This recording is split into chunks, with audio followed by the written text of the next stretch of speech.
room in the world.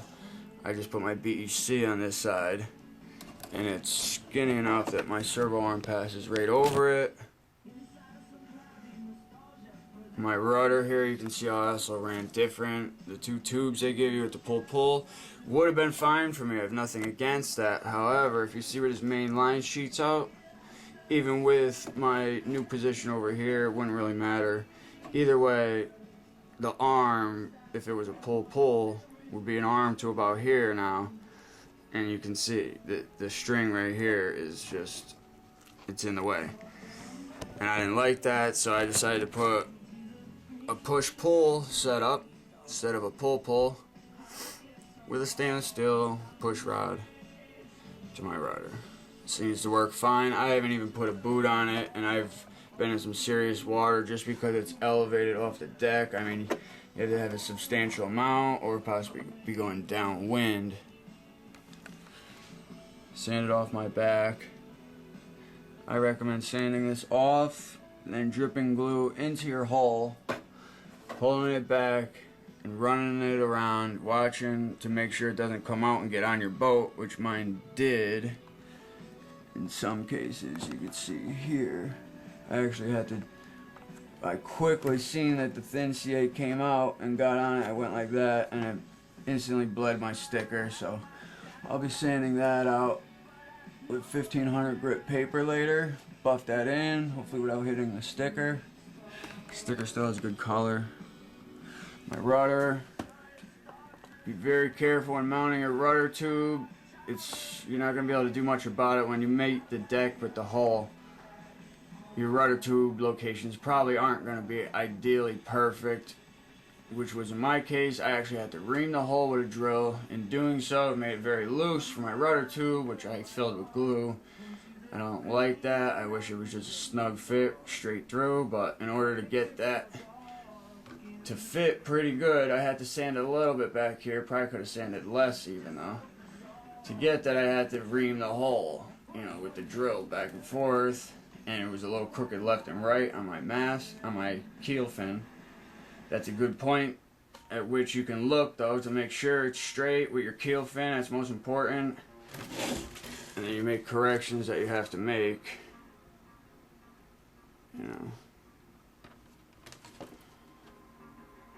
Camera's making it look crooked, but yeah, you want to get that straight with the keel fin. Make adjustments to the rudder holes. Once you have it together, there'll be a hole here. I drilled right through with my drill bit, and then basically when my drill bit was in here, I aimed it to see what was straight, got it close, put the rudder in, did a temp dry run with the tube, checked it, seen how it was, and then made further adjustments if needed.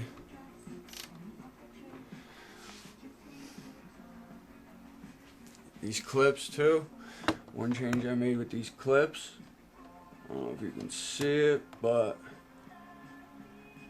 they have a little curve to them, and then the other side's flat. They want you to put the flat side down. I put the flat side at the top, curved side down. It helps when spinning it onto the deck to pick up and grab the deck and grab it nicely. So yeah, these are basically upside down. But besides for that, that's pretty much it on the changes I made. She sails incredibly well. I mean, quickly, I built this by hand from scratch. It's an IACC 120 boat. You can see the size comparison. And it sails as well as this boat, going upwind and downwind, a reach. It's incredibly controllable. It heels slightly more into the wind just due to the fact that it's a pretty chubby boat as compared to something like this boat. This is a Formula One boat. You get to that later. You can see that on IACC 120. That's 120 in scale, 1/5 the actual size of the real boat. I'm not sure what this compares to in scale. Another important part, keel bulb. Sit your boat so it's pretty much level in the stand. This boat rides slightly tail heavy, so you can put just a little bit of pitch on it. It's hard for you guys to see, but yeah, pretty much all the way back in the stand, before that bulb hits, that's going to be about where your hull will be when it's in the water as well. Now, you can use your stand to help gauge this, but you do not want your bulb at this point to be pointing downward any bit at all.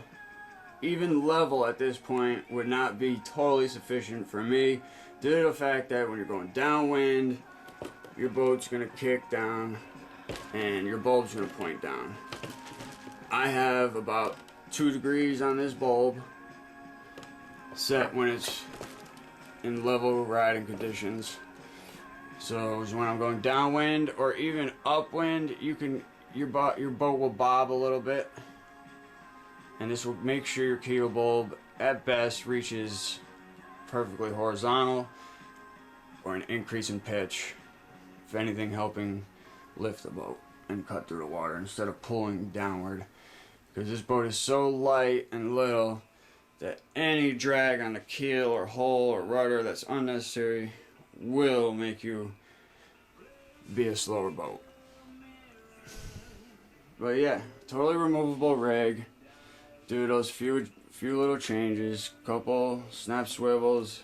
Only thing when you're using these snap swivels, you gotta get your bogies perfect, so you still have enough adjustment to loosen the sail, raise it a little, drop it a little, and still be able to adjust it with the bogey, because these eat up, you know, half-inch or whatever you could have had.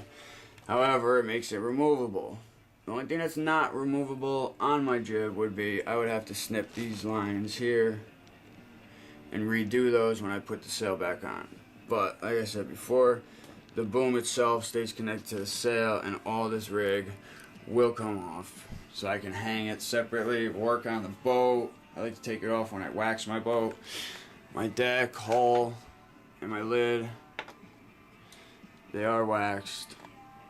Cutting cream with a wax in it gets out 2,000 grit scratches, and then I waxed it with, you can use any old good car wax, marine wax preferably. I actually used once a year new finish, and your stickers are gonna have a shine to them, but your hull and your deck aren't. So if you want it to shine also, do what I did. And you'll notice your rudder and your keel, I have to do more. I don't know if you can see, but it's starting to hold some dirt. It's holding dirt because it's a very porous plastic that they give you as compared to your hull. You can feel both of these and almost hear the difference when you do it. This needs to be sanded down again, and if I can't sand it down and polish it for some reason, the plastic, I don't know, it's incredibly hard, so it doesn't like to sand good, not as fast as you would think. Then I might have to clear coat it once I get all this dirt sanded off, clear coat it, and then I can sand down my clear coat to be a perfectly smooth finish. I don't know if you can see it on my keel bowl, it still has some orange peel to it. It's simply because I didn't sand it enough yet. But I did use the plastic caps only because I know it makes it a little fatter, but I figured a little bit extra weight, it's legal to add this cap, so I added it. Has a tremendous amount of weight for this little bolt. I mean, it's at least a gram or two you're adding, maybe more. Plus the glue to cap it on, I filled the halves with epoxy, 30-minute epoxy, scratched the inside, scratched the bulb, and then sandwiched the two halves together, wrapped the thing up in electric tape and clamps, let it dry, pulled it off, had a little bit of sanding to do there. As you can see, it came out pretty nice, got most of the glue off, and then I painted my bulb. So Any questions, please post them. Other than that, the boat is beautiful, totally tunable. I mean, from the top end, the only thing that's a pain in the neck is you got to carry a little Allen wrench with you if you plan on making jib or main adjustments. But totally tunable.